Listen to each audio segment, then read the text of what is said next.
Right. And so why is this particularly important now in 2025? Why is it such a hot topic? Well, the main reason why it's really, really pertinent is because you have an administration in the Trump administration, Trump 2.0, that is definitely leaning in and throwing its weight around. And I think it is very fair for Americans and international citizens as well to ask, at least, I think it's fair to ask, is this censorship? Possibly. Is it, however, an encroachment of the First Amendment? I don't really recall. And I don't take sides. I kind of like, I don't say I understand, but I hear people. Yeah, I don't think Donald Trump actually said that Jimmy Kimmel is going to go to the state pen. I don't think, Lindsey Graham, Lady G, came out and said, if Jimmy Kimmel continues saying what he does, we're going to put him on death row. Right. So it's paradoxical, but yeah, you could very well have some censorship going on. But if that automatically means it's an encroachment of the First Amendment, yeah, I think that's not really the case. It's not the same thing. Right. And one of the conflations that people also make is that they think that freedom of speech equals freedom from consequences of what they say. You've heard that quite a bit. Now, the paradox, what makes this incredible is a decade ago, 6, 7 years ago even, America was like on the other axis, right? I mean, it was like if you were to come out and say certain things, you had, to simplify it, the left coming out and canceling people so-called on the right for views that they deemed radical, even if, to be honest, probably a lot of America shared those views, but it's the difference between the vocal minority and the silent majority. Today, you're seeing, before a regression to the mean where there's some kind of healthy balance, which usually is a fleeting moment, you're seeing it push to the other end, where if somebody were to come out and go, hey, Charlie Kirk, even if I don't like, this isn't my comment to be clear, I don't like that he got shot in front of his family, but the guy was no angel. He was a hate monger, let's say. He said things that were appalling. And why are we naming, cities and streets after him?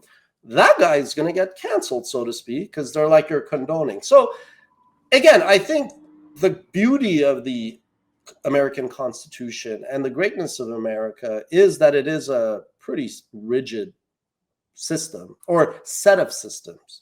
But I mean, especially in the era of social media, there was like a couple of weeks ago, cancel Disney because cancel Disney because of Kimmel.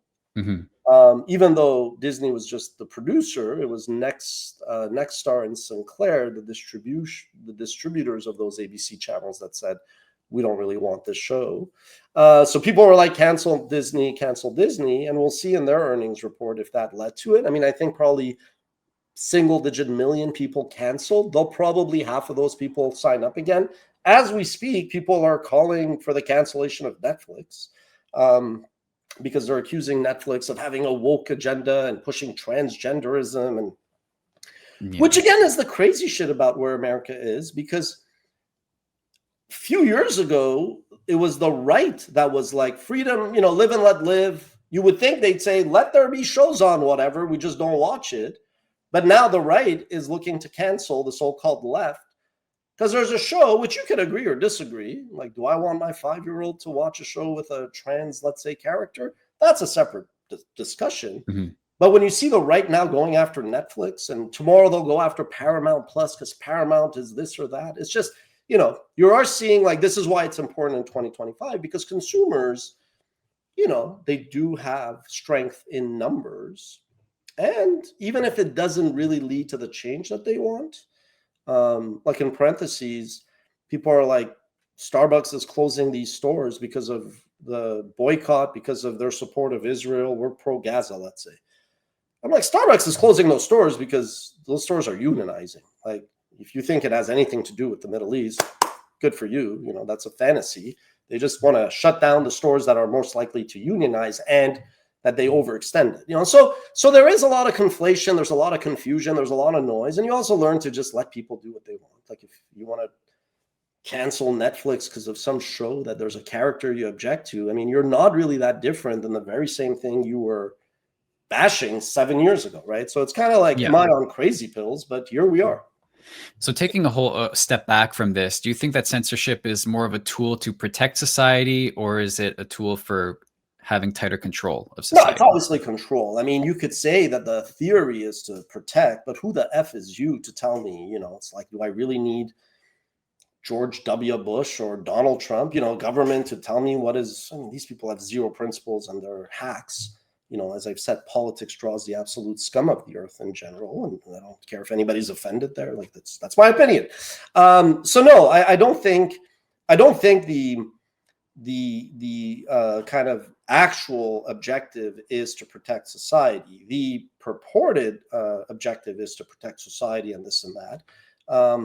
But I mean, again, I'm not picking sides. I understand, if Iran had the Second Amendment, we would not have a bunch of Kiri clerical Neanderthals, dominating over 95% or 90% of the population that doesn't want anything to do with these barbarians, so to speak. Like, it's just, if this is a show on censorship, I'll speak my mind a bit. Mm-hmm. I'm not a denigrator of the Second Amendment. You see what's happening in the UK. You see what's happening in Canada. I'm totally anti-gun, anti-violence because of my nature.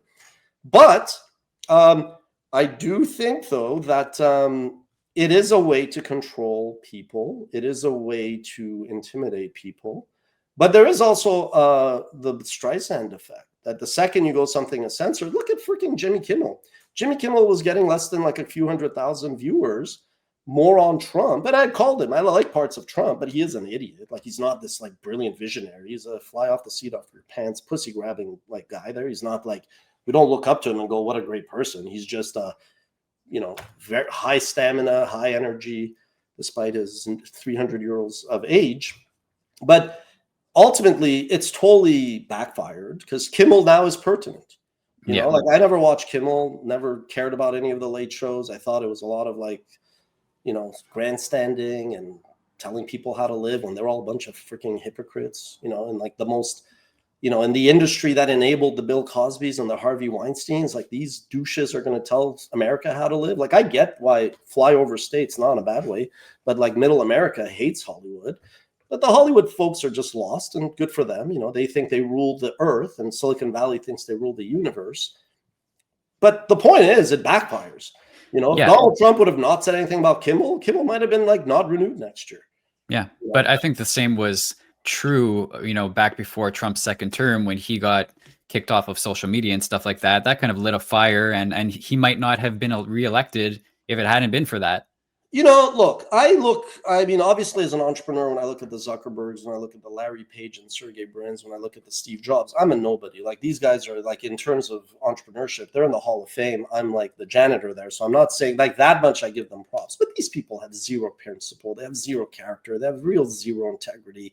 Like, they basically bamboozled all of the world through low interest rates and stupid VCs and more idiotic pension funds just to throw money and fake it till they make it. And many of them built big businesses through vision and ambition. Like, I get that. But who the fuck are these people that then they're going to be the barometer of principles? So yes, you're 100% right. We're these morons who, instead of like actually having principles and saying, look, it's freedom of expression, it's freedom of speech, we're not going to deplatform him if you guys. But obviously, in the wake of January 6th, the insurrection, trying to take down the American institutions of this and that, they kind of reacted knee-jerk. And this is what these companies do. They react knee-jerk when work from home, hashtag DEI, hashtag rainbow. And then when it's fair weather, when it's like not in their interest, or when they don't want to deal with it, they're very quick to torpedo these things. So it's a bunch of like hollow, vapid people that I'm surprised that America looks up to. But to quote, I forgot his name, Scott Galloway, teacher at NYU, former entrepreneur, society looks up to people because of wealth, nothing really else, or fame. So we look to them. So when they deplatformed Trump, they basically gave him an easy hall pass, making it seem like, what was this Messiah saying? Like, what was he saying that was so dangerous and so provocative? He was saying kofefe, for fuck's sakes. You know what I mean? I remember that one. The That F word is one of those 7 or 9 words you're not supposed to say. We'll see how many we say in the show, maybe just for effect. But the point is, yes, the Streisand effect works.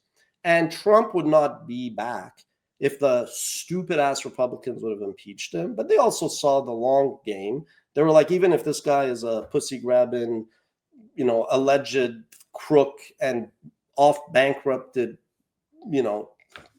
loser, the biggest loser, he has gravitational pull. He has charisma, as my late mother-in-law would say. And, you know, we want him on our side. And so they did the deal with the devil. And these platforms, the craziest thing is one by one, and I shouldn't, again, self-censorship.